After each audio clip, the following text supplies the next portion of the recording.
Hi everyone, welcome to my channel. If you're new here, hi, my name is Cheney and I'm a homeschooling mom to 3 kids, ages 13, 6, and 2. And today I'm going to be sharing with you my science plans, thought processes for next school year. I am today joining in a collaboration with Nicole from Secular and Free Homeschool. This collaboration is a group of moms who prefer or focus on secular curriculum. I have been homeschooling for 5 years. I'm going into my 6th year of homeschooling. So I've been at this for a while. So I don't have anything super duper set in stone, but I do have a general idea of where I'm going. This curriculum is going to focus specifically on my 6th going into 7-year-old because he is the one that I am personally schooling for the upcoming year. My oldest child, again, if I said it in the last lab, will be attending an in-person program. So, with that being said, let's get into science.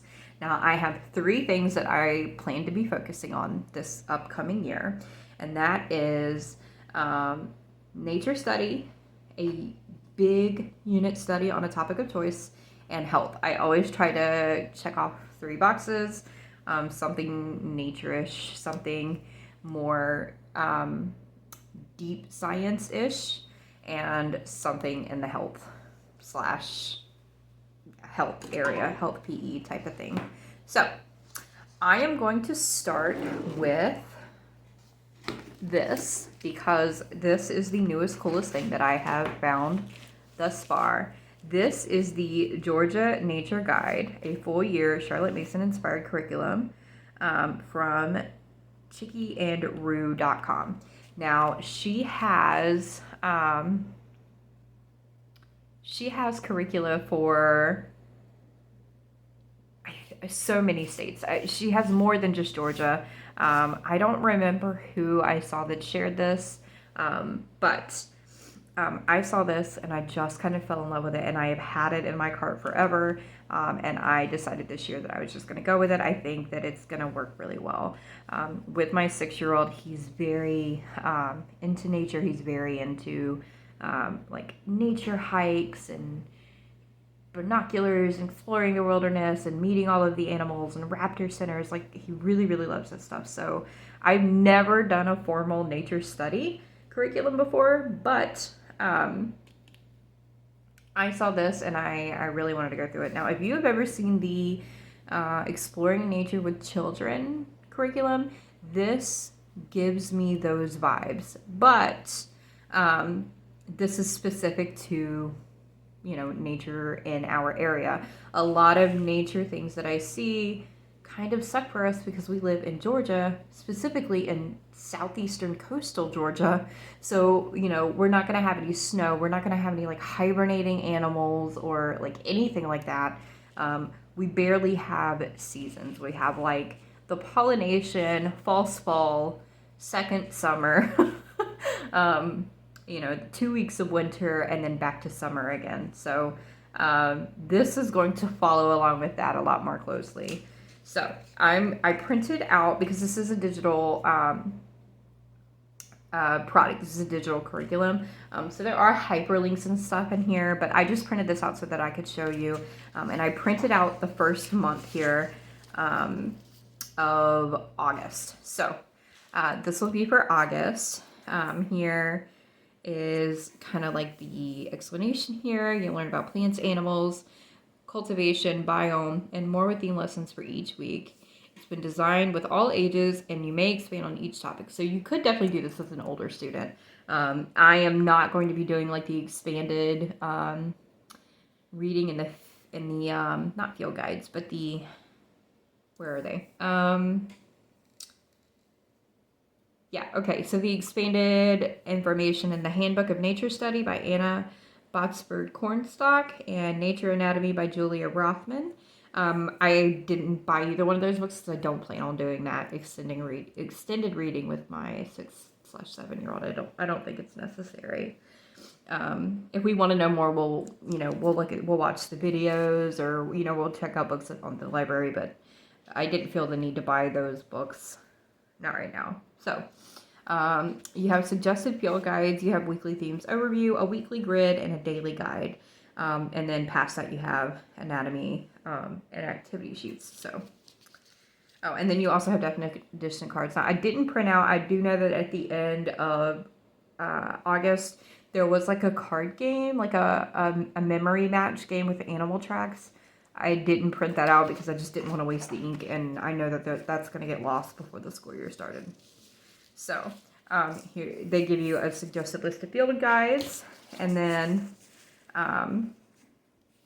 here is the theme overview. So we have red knot migration, sea turtle nesting season, snails, animal tracks, Canada geese, monarch migration, apple harvest season, herping, deer mating season, trees, leaves, pecan harvest season, mountains, caves, biomes, water, salt marsh, sparrow migration, rocks and minerals, foxes, snow and ice, gray squirrel mating season, coyote mating season, burns, waterfowl, raccoon mating season, great horned owl nesting season, Georgia State Parks, right whale calving season, nocturnal animals, pine cones, turkey season, Cherokee rose bloom, alligator mating season, insects, mushroom and lichen, Georgia bass slam, springs and aquifers, honeybees, firefly season, brown thrasher nesting season, wildflowers, black bear mating season, peach harvest, bats, snakes, waterfalls, foraging, and cicada season. So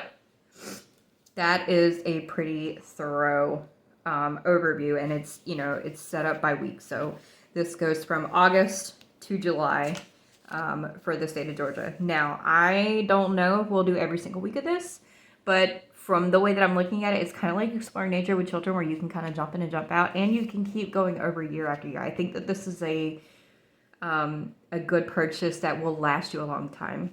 And the price point on this, by the way, was $25. So I didn't think that it was too pricey. So here I have August. Excuse me that I'm sniffling. I apologize, guys. Oh, why did it print like that? I just noticed that. Oh no, it didn't print all the way. Huh. Well, I apologize. I paid no attention to my printing abilities. But as you can see here, it did not print the full square. There's like more off of here, especially here. I know that there's another, like, what do you call it? There's another thing there here, isn't it? Yeah, review. Review is the other thing. But anywho, we'll just read this. I'm sorry, guys. I'm a scatterbrained person, so I do apologize. So, week one here in the overview, we have the red knot migration. So you'll introduce it with a nature journal. You'll do a sound waves experiment, a water hike, and shore bird books. And then there's usually map work. That's what was over here. Map work and copy work were over here. So we'll look more into these whenever we look at the daily overviews. The sea turtle nesting season, you have a nature journal, a nesting beach diorama, a turtle hike, or visit a marine center, which we do have a marine center local to us. And then, so these are just books right here. So the third, you'll read some turtle books. Week 3, you do snails, you'll nature journal, loose part snail model or a spiral snail art, a snail walk, snail books. Week 4 is animal tracks, nature journal, clay animal track casts, animal tracks hike, animal track books, and I'm certain over here is that animal track game that I said that I didn't print out. So that is an overview of the month of August in this curriculum. And then here we have weekly activities. So for the red knot migration, you'll introduce it. And it says draw or watercolor the diagram of the red knot in your nature journal. I don't know if I'll be introducing nature journaling to him this year, just because I'm going to be honest here, nature journaling sounds exhausting. And I don't know if, I don't know if maybe, we might, but like being real with you guys, I don't know if we're gonna paint every animal that we study. I just don't know. I might do it a couple of days. We might not. I don't know. But that is part of this. Then you will, red knots can sense pressure and vibration in order to forage for live food underground. Experiment with sound waves through the activities on the following link. So here's a hyperlink. You click on it. I did look over these experiments. They're pretty cool. Some of them include like making a harmonica. Some included like hearing sound through water because sound travels faster through water than it does through air. So these are pretty cool. Then visit your local fresh or saltwater source and observe the waterfowl. Bring a field guide with you to identify as many species as you can. Then read and discuss. Read a selection of books, which it gives you a suggested reading list, and I'll probably see if I can get these from the library. And then review, use the Link Georgia map, draw and record the red knots wintering grounds. Alternatively, use the Link World map and record their migration route. It tells you the supplies here, and then further reading. Now, some of this further reading was like academic papers, and then some were like cool videos on the Georgia National Park or the Georgia State Parks website. So these links were really hit or miss for me, and the ones that I've kind of skimmed through. But I don't know if maybe that's like a user area. I haven't like used it yet, so I just kind of looked over it. You know what I mean? But I will say I was really impressed by the activities in here. I did not expect them to be quite so thorough in building like foundations of scientific understanding, if you know what I mean. Like the sound experiment this week, the turtle nesting season has you building a beach diorama where you take sand and art supplies and you recreate like that that space in which sea turtles lay their nest in. We happen to live close enough to an actual sea turtle nesting area in Georgia. Excuse me. So we're actually able to visit there during nesting season and walk along the path. We've been to the beach before, and they have sections of the beach that are blocked off where you can't go into it because that's where sea turtles nest. So I'm super excited about that. I like being able to do science that is like right there where he can see and touch it. Yeah, but the observe is to go for a turtle hatching night walk with a certified guide. I don't know if we'll do a certified guide, but we can go visit a nesting ground. If not, a certified guide or whatever. This one has you either making a model of a snail using loose parts or doing snail spiral art. I will probably do the spiral art because I bought for this upcoming year the Creative Form drawing by Angela Lord, and I know that it includes spiral art, the spiral drawing in there, so I'll probably use that on this week. And then again, you've got, here in the review here, create a snail alliteration poem with the letter S. For example, Sally's snails sang silly songs by the seaside. Oh, that's cute. All right, and then for the last week here, you're exploring animal tracks. Use air dry clay or salt dough and create casts of animal tracks. Use your hands or a tool to create depressions and indentations in your medium, like a fossil. We've done something similar to that before, so yeah, my kid will like that. Go for a hike and look for animal tracks, and then read a selection of books about animal tracks, and then play the animal track matchup game included. Yeah, and then you can do the copy work if you want. All right, and then last but not least, this is that activity guide. So for the month of August, it is a map of Georgia or the world map for you to track the migration. These are the illustration and copyright pages or narration pages if you want to do that. This is the anatomy of a red knot, the anatomy of a turtle versus tortoise worksheet, the anatomy of a snail, and that's it. So that is the Georgia Nature Guide from Chickies and Roo. I'm super duper duper excited about this, and I just realized, oh no, Why are you, there we go. Sorry, camera got away from me. And then I just forgot I left this over here. But I'm also going to be pairing that with this book. There are some stories in here, I should say, that I felt would pair really well with some of the topics, specifically the honeybee and the snail.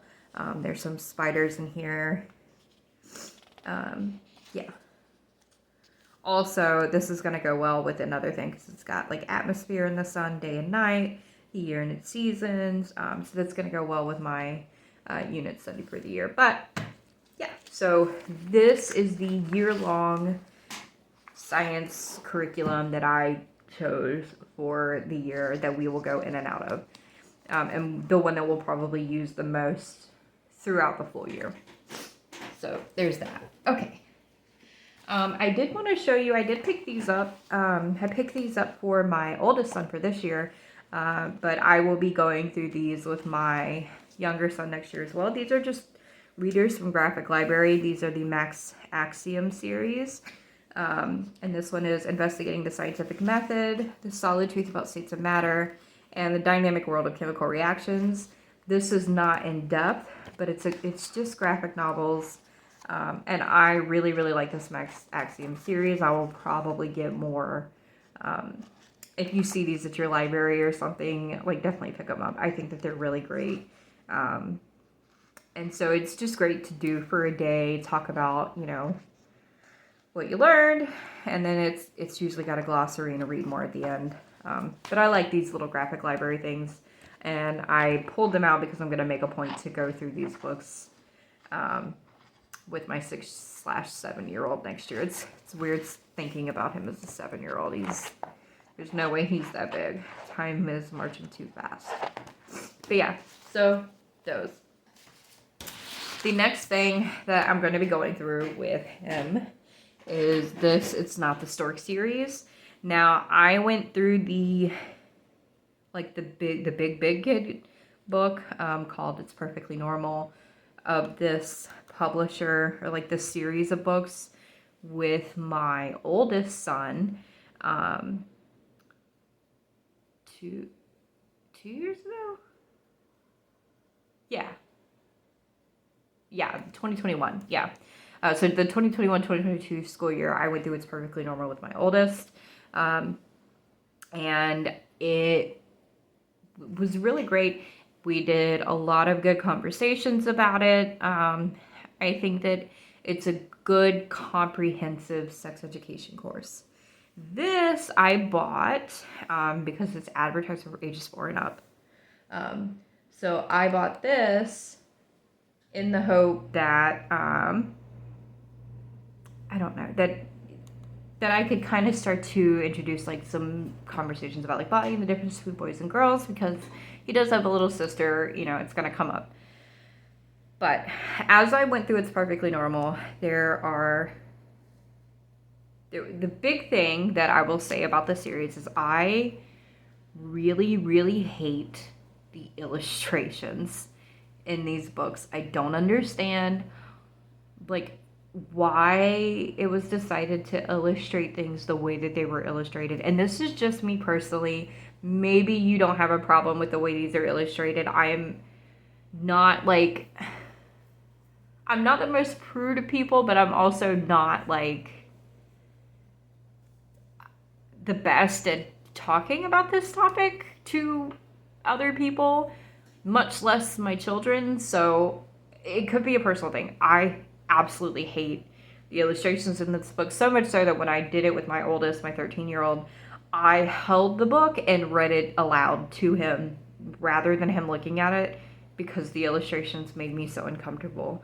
I get extra uncomfortable because it is minors that are being illustrated, and not all of them. Sometimes, you know, there are adults in here too. I don't know. I'm starting to stutter, but like, I do want to put that like huge asterisk on this series that I absolutely 100% hate the illustrations. And me personally, I wish that they toned it down a bit. That being said, I bought this last year because it's advertised for ages 4 and up. My son was turning 6, and I figured, you know, it was a good time to start. He was 5, turning 6 at the time. I got it. I like threw it, and I was like, yeah, no. I think that this is more for like a 7-year-old. And that's just me personally. If you feel like your 4-year-old would need to go through this, that's fine, but I personally do not. So, and then even with me going through it, there is a chapter or 2 that I'm gonna skip over that we're not gonna go through together because I don't think my 7-year-old needs that conversation. You know what I mean? So here's an overview. Birds and bees go to the zoo. So many questions. Girls do this, boys do that. Same, different. Toe to head to toe. What boys have, what girls have. Girls grow up, boys grow up. So many eggs, so many sperm. It's not the stork, the big swim. The growing womb, pinpoint a watermelon. Tasty cord, all day, all night. Boy, girl, 1 baby, 2 or more. It's a baby. Happy birthday. Cuddles and kisses. All kinds of families. Okay touches, not okay touches. Girls, boys, friends. Growing up. Be, leave it. Thank you, an index. Okay, cool. So it has these little comic strips, which are cute and kind of funny. My 13-year-old was not particularly amused by them. He just kind of like, haha, and, moved on. So all of this, is fine. I'll be sure to go through all of this with him. It talks about, girls being different than boys. Yeah, different stuff about girls and boys. I don't know if you can see these illustrations, but maybe you can see why I start to grow more and more uncomfortable as you flip through the book. But I will probably go through these parts with him. Different parts. This chapter, I will skip the actual, the thing that gives it its title. I don't think we need to talk about that when he's 4 and up. Maybe you do. I don't. I don't know. I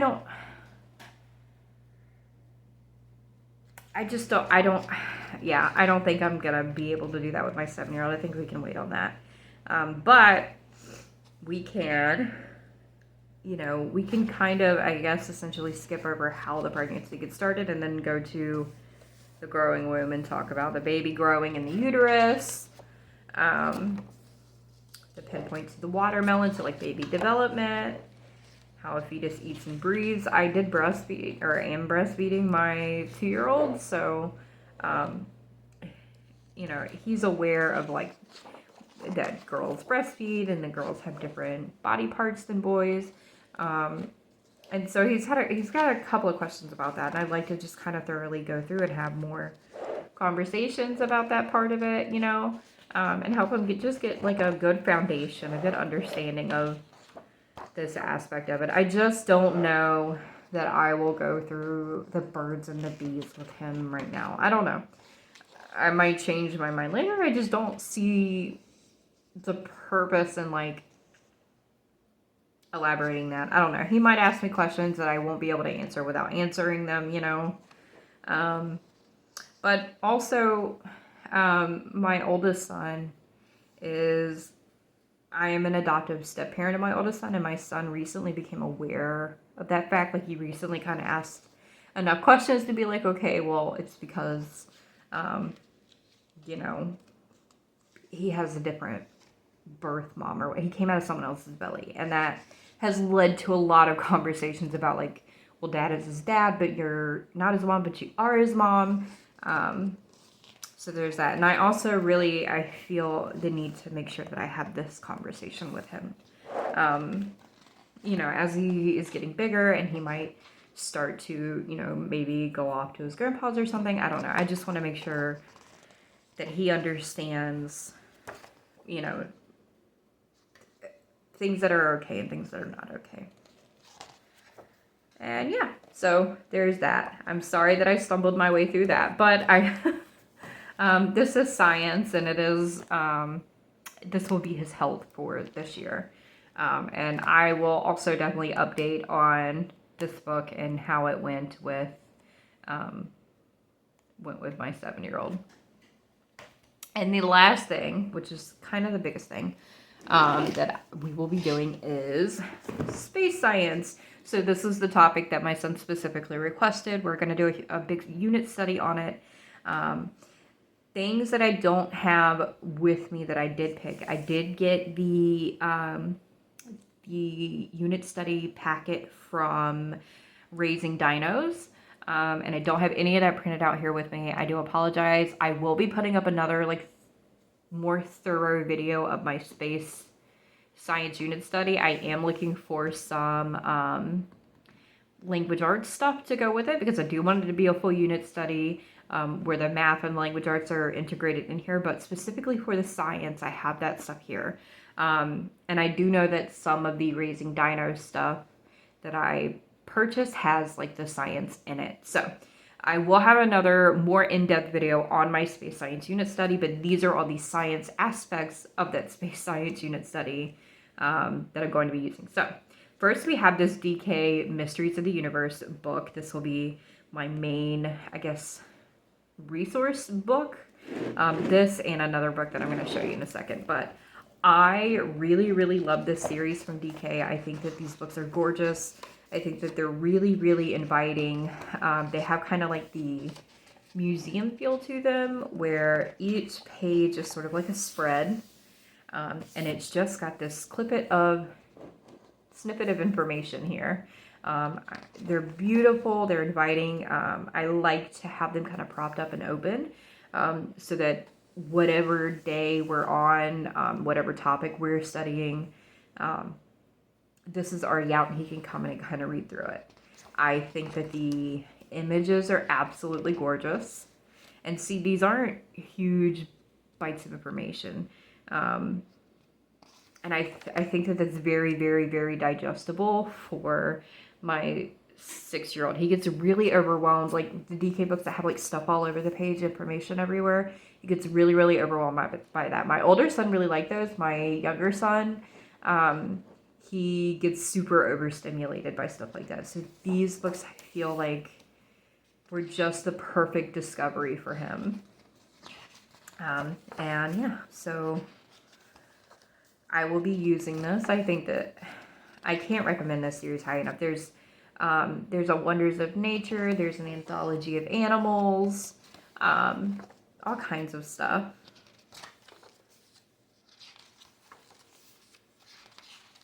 In the series of books, I mean. So yeah, so we will be using this as our main spine. And that is The Wonders of the Universe by UK. Next, I'm going to pull this packet of books over here. I'm missing some. Sorry, guys. All right, here. Okay, the next main, spine-ish type book I will be using is this Little Kid's First Big Book of Space. My son really, really loves the series. We have this one, we have the First Big Book of Bugs, and the First Big Book of Weather. And my son will pull these out and just read them. Which, makes my mama heart smile. So, this also is, this will be not that my son can't read the other book, but I will probably read the DK book, and then he will read these spreads right here. And they have really gorgeous photos. It's broken into chapters. And, yeah, it's written in, a leveled language, so that way it's really approachable for the early elementary student. And it's got, I believe it's 100% photoreal images, which I like. I like photoreal images. I like illustrations too, but when it comes to science, you want to kind of be grounded in reality a little bit. But yeah, I think I really love these First Big Book of books. They're really cute and they're packed with great information for the early scientist. So there's that. Next, I have this Ready to Read Sun book. I got these in a pack of, well, it wasn't a pack, but we did a mini unit on weather earlier in the year this year. And this was one of the things that I had in that mini unit. And this pack came with rain, snow, sun, rainbow, So yeah, but I thought this would go good. Whenever we do our day on the sun, we'll do that. So there's that. Dr. Seuss's There's No Place Like Space, all about our solar system. This needs no introduction, I don't think. They have quite a few of these books in the series. But we're big Dr. Seuss fans here in this house. And I really like the Dr. Seuss company. So yeah, it's a good addition to any unit study. Any of these, what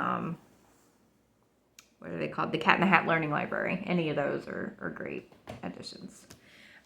This will be like my read aloud to him, and that's Astrophysics for Young People in a Hurry by Neil deGrasse Tyson.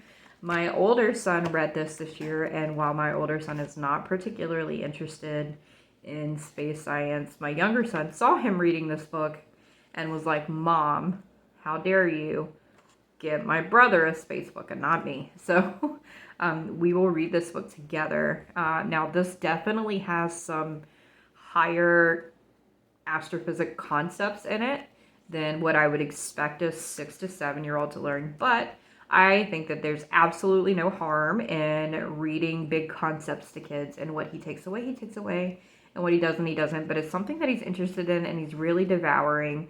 And so, yeah, if he understands it, he does, and if he doesn't, he'll just be excited. I think that Neil deGrasse Tyson has a really good conversational tone in this book, because I read it myself before, before my oldest read it, so I really like his conversational tone. I think he does a great job of breaking down these really mind-blowing concepts to, a simpleton like me who doesn't know much about astrophysics. So this will be my main read aloud for that space science unit. This book was a book, actually, my son won a summer reading challenge for our local library, and he was allowed to pick a book, and he of course picked a book about space. So this is a scholastic book about the moon, and it's super simple. Oh, it's hard to flip apparently. But yeah, it's just I think it's mostly just about the moon landing, like the initial moon landing, and how we got there. And so while we're learning about the history of space travel, I thought that this would be a good book to add. These two are just some that we had around from when my kids were much littler, or some that we've picked up over time. So I just pulled them out because as I'm brainstorming, obviously. This was a reader. That's what this was. This was a reader when he was learning how to read. Oh my gosh. Yeah, and then there's some questions afterwards. So I don't even know I couldn't even begin to tell you where I got these from, but this is In Space by Bellingarito. And this is Thomas the Train on the Moon. It's a little golden book. But yeah, I tried to pull out everything in my personal library that I have on hand when planning a unit study, and, kind of shop my home and then go from there. Next is this Disney's Wonderful World of Knowledge Space Edition. I don't know how up to date this book is because I got this secondhand, I think on Facebook Marketplace. So this could be out of date. I'm not sure. This might still have Pluto as a planet. I don't know. Hey, I just realized that I have a National Geographic reader about the sky somewhere in my library. I know I do. I remember my son reading it to me, so I'll have to find that. One of those, do you guys know the National Geographic readers that they have? Anyway, this is essentially a Disney DK book is what I call it. But yeah, I just thought it would be a good addition. I don't know how into this book he'll be. Like I said, he gets kind of overwhelmed with the throw a bunch of information at you at once spreads. But I pulled it out, and, there might be certain pages, especially black holes and stuff, for us to pull from. Next, I have this 100 Facts on Space books, and it includes some projects in it. So I might pull from here. I usually Google you know, the hands-on projects and stuff. And I, you know, I look on YouTube and things and kind of find what I want to do. Sorry, I got caught reading there for a second. But I do know that this one has projects in it. And so I might pull some from here. As well as we will be charting like the moon phases during the unit study, during the month of the unit study. I will probably do space science in January just because it's the longest, darkest month. Like I'll probably start it after the solstice. Seems like a good time to do it because we always study and celebrate the solstice. So yeah, that just seems like a good time to do it. So I have that. This one is just a book, but it has some science in it. And it is You Are the First Kid on Mars by Patrick O'Brien. And I thought this is a really cool book. This is a really sweet book. And it actually has photos rather than illustrations, which... Or no, those are illustrations. Oh my gosh, those are so good. I thought that was a picture, but that's actually an illustration, so don't listen to me. But this, I do think that the story here is pretty sweet, and it includes science facts in the story, so yeah.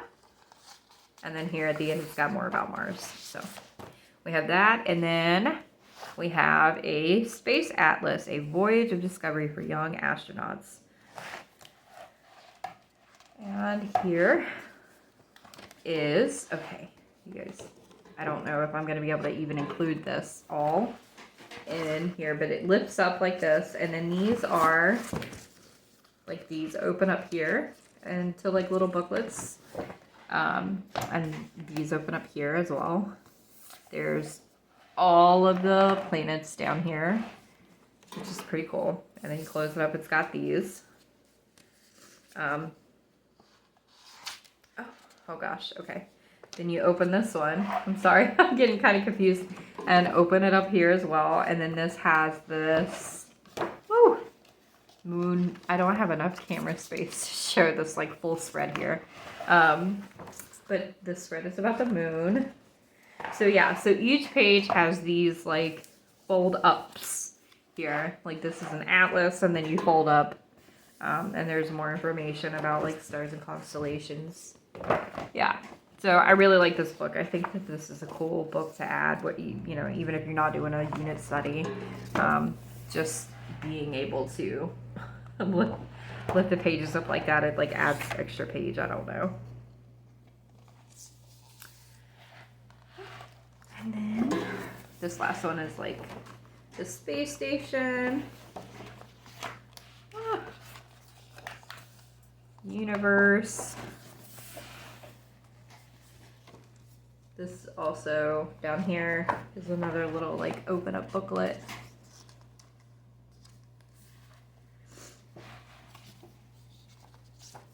Yep. So there you go. That is everything that I have pulled out in my brainstorming for space science.